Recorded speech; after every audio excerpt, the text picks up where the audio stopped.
Good morning. My name is Trish Kelly from Valley Vision, and I'm very happy to be here today to be part of this important conversation about equitable agriculture and food systems. I'll be giving an overview of what we're working on in the Capital Region. Next slide, please. And today, I just want to give a quick background about Valley Vision. We're a regional civic leadership organization. We serve primarily the Sacramento Capital Region, but we work across networks statewide, and especially in the Central Valley on food and ag systems. We have 6 impact areas that are intersected. So we really support kind of a networked approach to dealing with a sustainable and prosperous and equitable region. Our values are based on triple bottom line. Next slide, please. We have a lot of food and ag projects that we're working on. We've been working in the food and ag space for more than 20 years. They cover a cross-section of economic projects to really strengthen the food and ag economy, from production through processing and distribution to broadband, workforce, food system infrastructure such as incubators, food access and security, including working with our school districts and food banks. And then we support innovation partners who are working on innovation ecosystems. And we manage the We Are Farm to Fork program on behalf of Visit Sacramento, which really manages the steering committee to lift up and elevate all aspects of our food system. Next slide, please.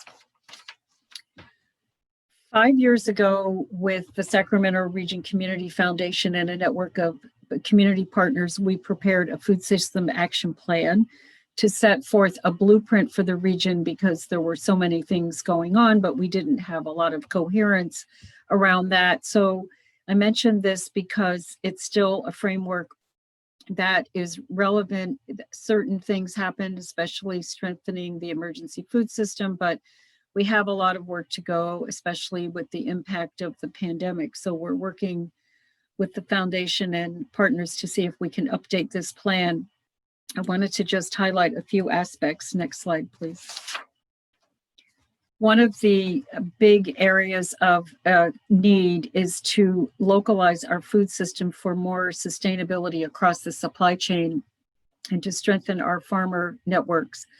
Most of the food that is produced in the region goes outside of the region, and most of the food people consume in the region come from outside the region. So there's a big opportunity to source more locally and to help drive more local consumption. And that would, we believe, would contribute to a more resilient food system, especially along supply chains. Next slide, please.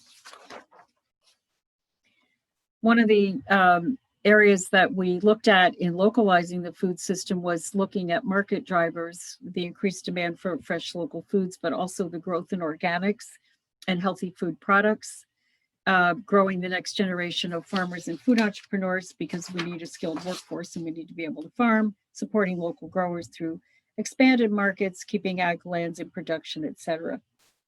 Next slide, please. The food system goals covered 4 areas that are pretty intersected, including the viability of food and ag at all scales, local food access, and reaching underserved communities. Next slide, please. And that's our goals. So we hope to update those soon. Next slide, please. You'll see that sustainability is a foundation across the food system. Next slide, please.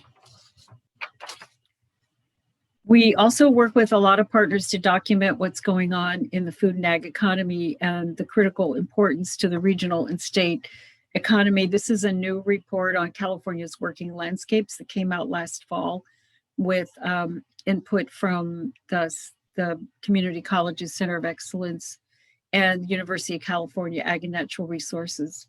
Next slide, please. Talked about how important the ag working landscapes are to the state's economy, because oftentimes the ag sector is just looked at for a small piece of the production and not the whole cluster. So it's a huge input to the regional and state economy. In our region, it's over 55,000 jobs. That doesn't include retail aspects like restaurants or grocery stores, and agritourism and research at universities. So this is kind of a narrow view of the sector, but it's $12.5 billion to the regional economy. And it's also important for our culture and heritage and future. Ag sustainability is really driven by the use of ag technologies for helping farmers increase productivity and reduce chemical and energy input, which would help us meet our greenhouse gas goals. Food processing, third largest manufacturing sector in California, really is looking at a lot of ways to increase sustainability as well, which will affect our emissions and climate change goals. Next slide, please. Valley Vision spends a lot of time in the workforce space. We work with our community colleges and workforce boards to kind of train that next generation of growers, farmers, and people all across the food system. And really, we're trying to look at ways to upskill and reskill so that there are better career pathways and better income mobility, which really addresses a critical part of equity in the food system, especially a lot of frontline workers are, they're essential workers, they're at risk for our health. Employers across the food system are struggling to find the workforce, so we're really trying to align resources in the region and support especially career technical pathways, and address also the digitalization of skills across all industries, looking at new workforce needs and opportunities in agri-food tech skills. Next slide, please. We recently conducted a study for Los Rios Community College District and the Rice Commission looking at critical employer challenges for building an ag tech workforce. So macro trends included, notably by them, climate change, immigration status, and other concerns about getting people into pipelines and aging out of skill level workforce. And then micro trends, again, creating awareness about the great opportunities that do exist in this industry to attract the next generation of workers, and building the kind of education and training to get people into pathways. Lack of internet access was mentioned by everybody, and I mentioned that, as we'll see in the next slides, because it's a critical foundation to increasing sustainability in ag and food sector. Next slide, please. The need for rural broadband has been documented before even the pandemic, but it's especially strengthened now. The rural communities in the region and the state don't have equitable access to broadband, and it's not just for homes, it's for ag and farming operations and resource utilization. So we've done a lot of work with community partners to identify needs and strategies so that, for one thing, we can leverage the incredible innovative ag technologies that are coming out of UC Davis, but we can't deploy them in the field without broadband. And we want to give our farmers and growers and resource agencies the tools to better manage resources and strengthen agriculture. Next slide, please. In our region, we have a broadband consortium that's funded by the PUC. And this is part of a network of consortia across the state to address the digital divide. We don't rank very well in how we cover our broadband connectivity needs, and that's something that we're working on. A few years ago, we worked with a tech pilot in Yolo County, along with Fresno State and Chico State in those counties, to look at ways to demonstrate that bringing broadband to rural areas and farming operations would increase productivity and increase economic and environmental benefits, because it would reduce chemical inputs and energy and water use. So there's just, again, a triple bottom line effect. And we are building on that work as we continue. Next slide, please. COVID has laid bare all of the inequities across the community, especially in rural areas of the digital divide. So we're working on immediate actions to address these needs. The state's developing a broadband action plan pursuant to a governor's executive order that will be prepared by the end of the year. So we encourage input, and please let us know if you'd like more information on that. Next slide, please. One of the areas that we've been working on is supporting food system partners addressing the impacts of COVID on the food and ag system. There's been immediate shock, no surprise, to the hospitality sector, contributes all the way through to job insecurity as well as food insecurity. Food insecurity was high before the pandemic, and it skyrocketed, putting strain on all aspects of the supply chains. So food system partners are pivoting to get food to communities in need. There's really a concern for the safety of workers as essential workers, both in food processing and distribution and retail, but also especially farm workers in the field for a whole variety of reasons, and most recently, including the impact of the fires. Next slide, please.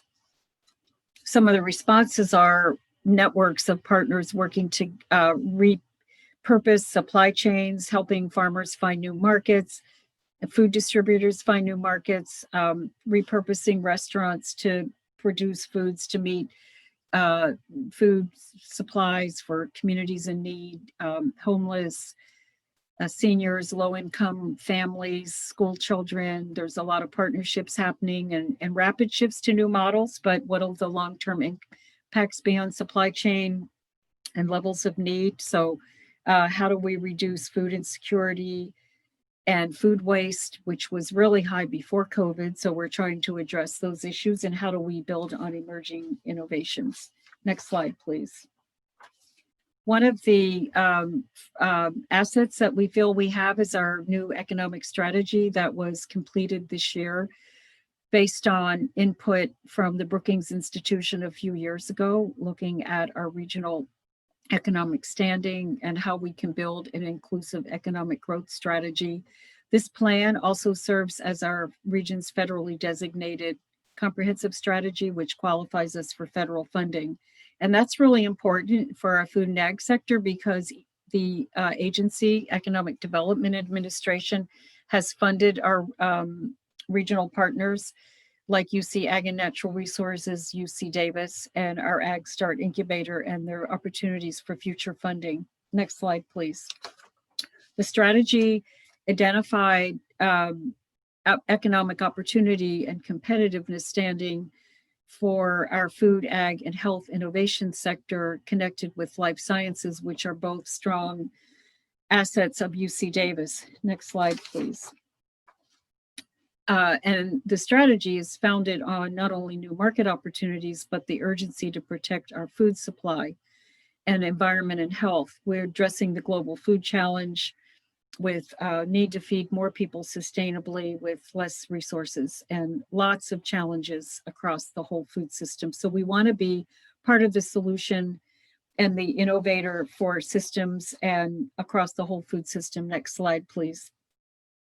So our strategy includes a lot of sector initiatives, including a signature project to develop the California Institute for Ag, Food, and Health Innovation. And that's really looking at our assets to connect across these areas, adding in health and the innovation gap, bridging the innovation gap between research and commercialization to get new products into market, and really supporting food system infrastructure across the region, trying to support an institutional procurement strategy to regionalize the food system, especially leveraging UC Davis Health, and others to support our local economy and support scale-up activities and financing. Next slide, please.